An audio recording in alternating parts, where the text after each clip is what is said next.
வெள்ளையங்கிரியில் ஏன் இந்த வாட்டி மட்டும் இவ்வளோ மரணங்கள்? அதாவது இன்ஸ்டாவில் ரீல் போடுறோன்னு சொல்லிட்டு யூடியூப் வீடியோ எடுக்க சொல்லிட்டு சில பேர் வந்து தப்பான விஷயங்கள் சொல்லி எல்லோரும் பயமுறுத்திடுறாங்க. 7 மலை தாண்டி மேலே போகும்போது ஆக்சிஜன் வந்து ரொம்ப ரொம்ப கம்மியாக இருக்கும், அங்கெல்லாம் முடியவே முடியாது இப்படி தப்பாக சொல்கிறது. நானும் தான் போயிட்டு வந்தேங்க, ஒன்றும் பிரச்சனை. அதாவது 7 மலை ஏறி இறங்கி போகிறதாங்க 7 மலை, ஒரேடியாக செங்குத்தாக நேராக இருக்காது.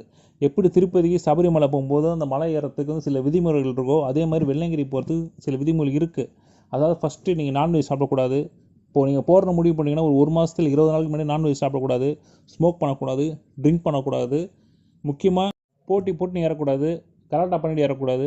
ஒரு குறிப்பிட்ட தூரம் போன அப்புறம் அமைதியான மனநிலையில் பொறுமையாக ஏறினா அந்த சிவனுக்கிட்ட போய் சிவனை தரிசிக்கும் போது அந்த ஃபீல் இருக்கே,